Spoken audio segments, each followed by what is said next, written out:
Shani, welcome to the education revolution. It was pulling tooth and nail to get you on here. You are now on camera. You're going to be on the record. I'm very excited about it. Your incredible insights. We were just talking about how we share a lot of similarities in terms of we were in Montreal at similar times going to school.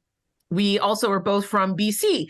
And I start usually asking folks kind of about their early years and about education, because those of us who've chosen education as a career path, it's funny because not all of us have positive experiences with education as a child, and we kind of all come to it from a different perspective. So what do you remember about your early education, elementary, even preschool education?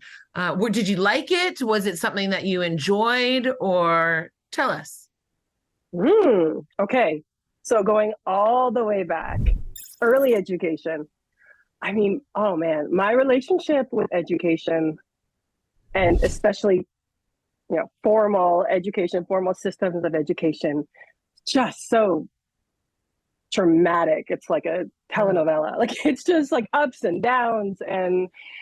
But the earliest start, I think, was actually an up. I started out with a very strong start in school. Like if I'm really thinking way back, my earliest thinking was actually very positive. I remember I did very well. I think earliest, like, yeah. I mean, you said preschool? No, my memory can't go back that far. But in terms of the system, and if we're not talking about, some of the specifics, like not the elements around, race and all of that, but if I'm thinking just about learning, very positive, and very successful, but it didn't last long. Let's just pull on those words for a second. Positive and successful. What does that mean to you? When you say early education, before, we're going to talk about when that trauma starts to creep in. But before some of those experiences, when you were positive, when school had positive connotations and you felt successful, what did that look like or sound like? I think it was from both ends, from the end of achievement and recognition. So I just did well. I think I recall, there was talk of, skipping a grade, and I was quite young already. My parents put me ahead of grade, and then there was talk of skipping another grade. So I remember just doing quite well and also enjoying learning a lot. Like I used to just go through books like wild, which, as you know from our conversation last week, is definitely no longer a thing, but that's for other reasons. But yeah, I used to love reading. Those were my heydays of bringing in knowledge, and yeah. But okay, so innately very voracious for information. I definitely think that that's carried through your career. I'm sure that'll be a thread that's pulled throughout the conversation in terms of how you've developed and continue to find joy in learning and gathering information and learning from new ideas and people. And that idea of success, it's funny, hey, so often that is our defining indicators, is that idea of traditional success. I got good grades. I proceeded through the grades, but arguably the greatest success is the voracious reader that you were as a young child. So then when did it start to turn, Johnny? When did it turn from, was it secondary school? Do you remember? Was there an incident that you can pinpoint as being a defining factor? Was it peers? Was it instructor? Was it administratively structural? What are your early memories of how education kind of morphed into this more difficult space? There are so many memories. I don't know if, I can pinpoint at that stage. There were a few really defining moments later on where I can say like that set the course for a good few years. Those were more in secondary school and in university. I don't recall any super defining moments in elementary. I remember a lot of like moments. But it just started to shift. I just remember, like, when I think about my middle school and early high school, I just didn't do well. Like, I just did very very badly. And I am what we call now, we didn't have the word for it then, but neurodiverse. And so I just, it was quite obvious that, I was not fitting into the space in the ways that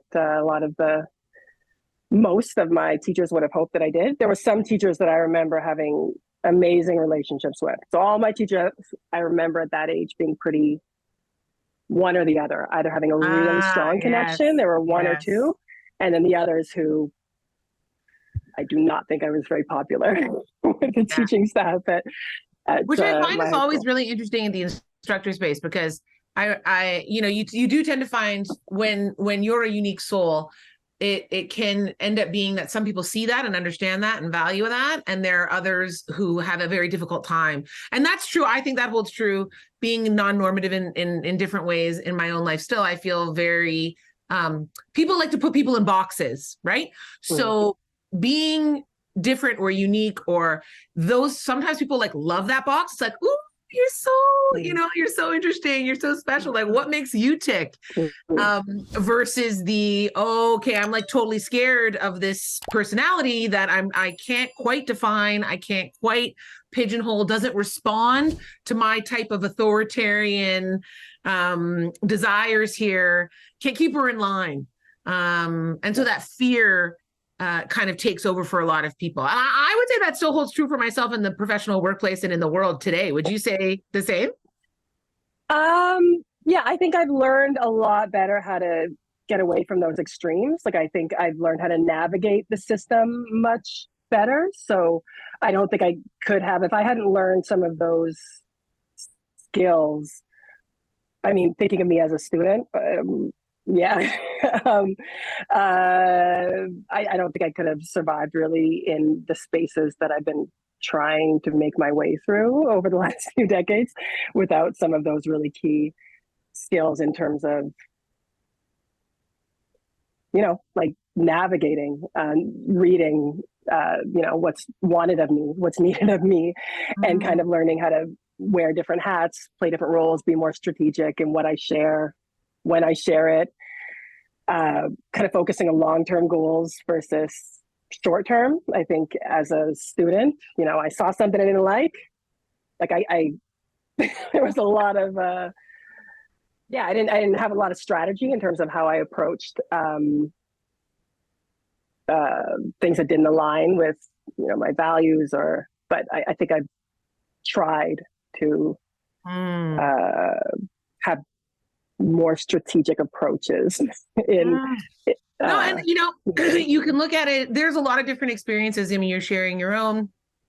I've shared in previous conversations on this podcast about being extensively bullied in school, and that I had a lot of peer issues, more so than instructor related issues.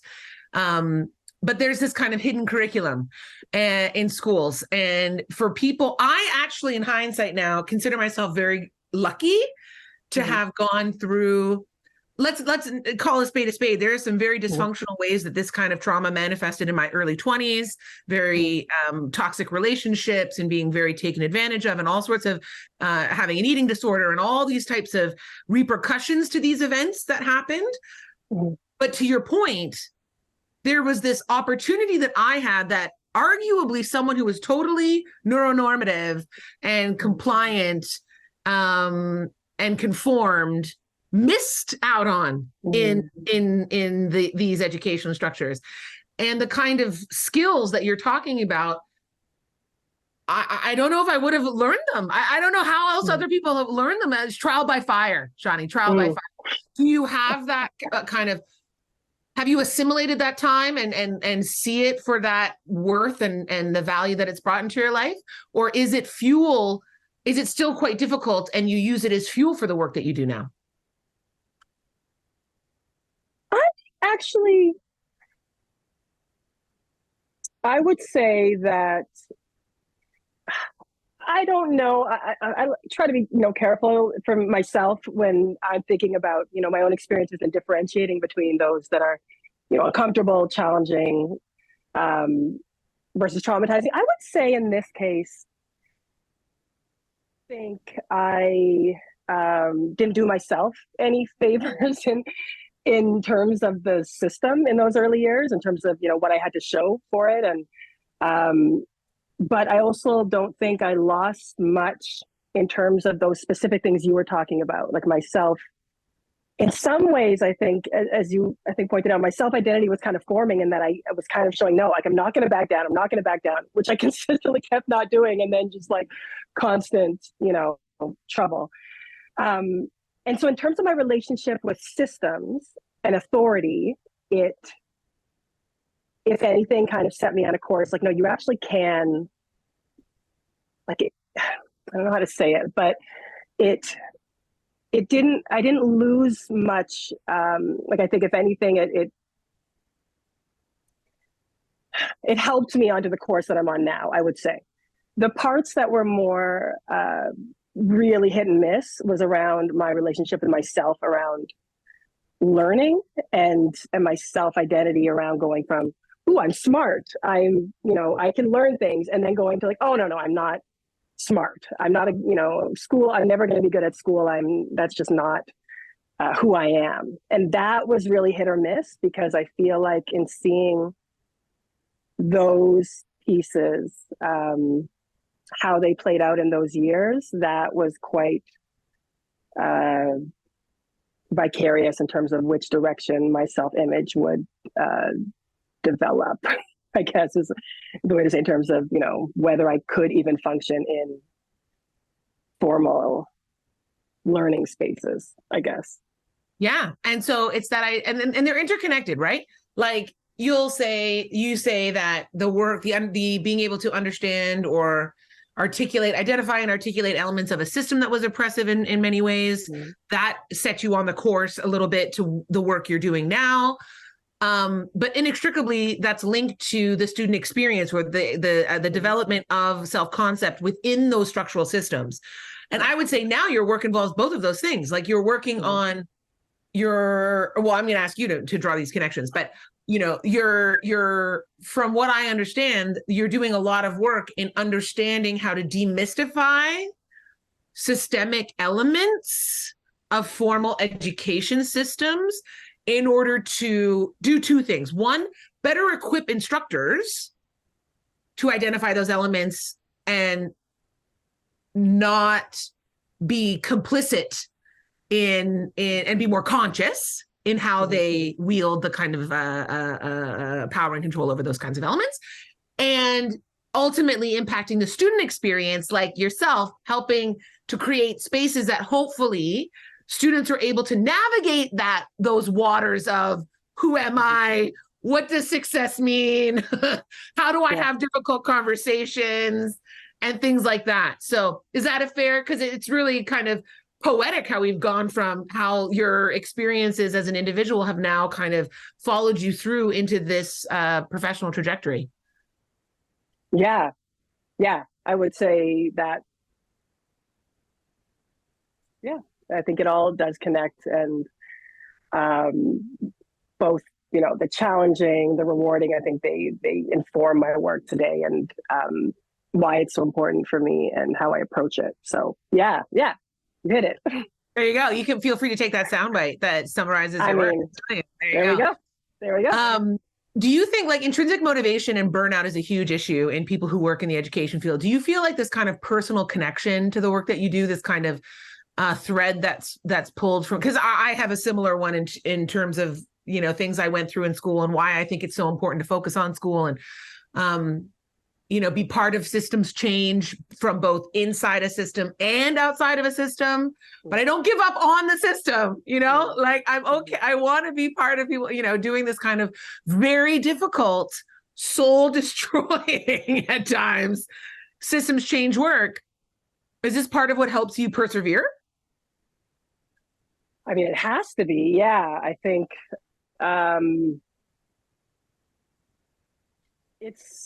it's hard work. I found, though, at least in my current role, it is hard work, but I found I've really appreciated the space of having more space and time to do this work, which I feel for a lot of faculty in the systems and what I've been for the last however many, I think 12 years or so teaching, like it's harder when you don't have any of that space to actually have the conversations about pedagogy, to think, to have these dialogues, to have more of that space to really process and kind of target and pinpoint. I think often for a lot of those and other roles in the space, especially faculty, especially contract faculty, it's just constant go, go, go in the system. So you don't even have that space to process it and be intentional about where we focus our energies. And so,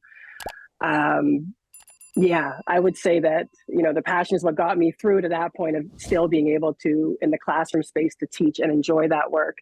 And now I feel like I'm no longer in that space of just kind of surviving. I think now it's interesting to be in a space, you know, this teaching and learning space where that in itself is revitalizing, is being fueled not just by, you know, the passion of the goals, but actually being able to work on those goals and see that those changes, which I think for a lot of others in the system, you don't often get to see that kind of tangible, like, oh yeah, here was a systemic thing that, you know, was really troubling, but I had the time and space to really pinpoint it and work on it and see a change. I appreciate that, you know, in the current, some of the current opportunities I had to work on things. So. That's great. What do you feel is your relationship to time in the systems change world? Because I find I get very frustrated. This is also because I am from a German, South Asian immigrant family. We are not, patience is not our, like one of our first virtues. Okay. I struggle at times with the time it takes to, and this is both in the public and private sectors, you know, like getting hired to do a one-off workshop on inclusion or something, or having this, you know, idea you're going to improve employee engagement in a few training sessions at a large national bank, right? Versus the kinds of meetings that we'll have in the private sector, where you have a meeting and at the end of the meeting, you decide to have another meeting. Like the outcome of the meeting is to have another. And then 2 more meetings to recap from those meetings. And then a steering committee, right? Yeah. Then a steering committee. So yeah. What is your relationship to that process? How do you is it necessary? I mean, I've heard both. I've heard arguments on all sides, from people who have been in the system for decades, to people who are just new additions. Yeah. Do you think it's the nature of the beast, or something that needs work?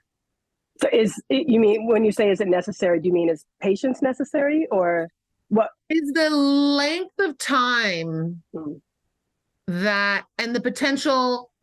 So I've already kind of outed myself in the sense that some of the examples I've given you are short-term thinking versus long-term thinking, which I think ultimately always extends our timelines, because we're only band-aiding things. We're not actually looking at systemic root causes of things.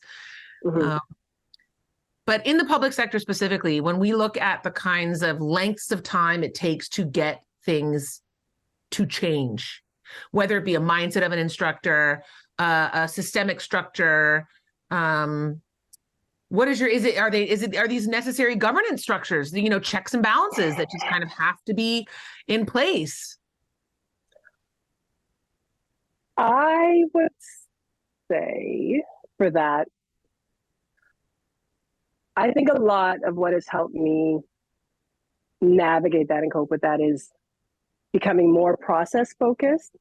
Not to say I think it's very important to be outcome focused, and that, I mean, what's the point of us putting all the effort in if we're not actually looking for concrete outcomes? But I think it's not necessarily then to say moving away from an outcomes focus, but I think exactly as you said, I think thinking about, you know, you had asked before about the word about innovation, and I think even rethinking how we think about innovation. I think if we're only focused on the big things, right, like a new strategic plan or a new policy statement, I feel like, one, we're going to be waiting a very long time. And two, a lot of what I've seen to be most impactful in my work is actually not these big, flashy innovations. Like, we're unveiling this big new thing. It only took us 12 years. I find that it's actually the parts, how we get there, that actually are a lot bigger and more impactful than we think. And for me, that's been a very helpful shift, because I've also noticed that maybe it's because of my, sometimes I'll see things differently. I'll miss something maybe someone else will see, but I'll see things others will miss. And I've noticed that often very small shifts in how we work, or how a process functions, can actually be very impactful. Just, you and I think were in a meeting a few months ago, or I don't know, time is a blur to me, but we were like, why don't we have, a share space? Like, why are we not sharing resources? Like, why is this, group been working together for years and we're not, like, let's just put up like a Google Doc. Can we start with that? And I find sometimes things as simple as that, of, how we share resources, how we connect, or collaborate. I've been in so many spaces. Well, like just this morning, I was in a meeting where we spent like half the meeting thinking, like, I wonder how other universities have engaged with this. And I was like, halfway through, well, why don't we ask them? Like, why don't we put out an invite to other universities and say, we'd like to have a conversation about this topic. We'd love to hear what's been going on in your space, how you dealt with it. And what I found is that sometimes things as simple as that, just starting a conversation or creating a space for a conversation, or, a simple shift in how we work or how we collaborate, can actually feel very impactful. It could feel like, okay, oh, now we're moving forward. By kind of focusing on those things, like how I can impact change in those ways, it's more sustainable for my mental health than kind of staying focused on like those, like, but when is the report going to get written? And like, how many committees will it take to get there? Because it's probably going to take 35. But it helps me to feel like it's actually shifted things, not just for this process, but hopefully for other processes. So kind of trying to think about how I can make change in those ways. And yeah, that's been, I think, what has helped for me. That's just part one of this exciting conversation, my friends. Click on part two and continue with us on this important journey we like to call the education revolution.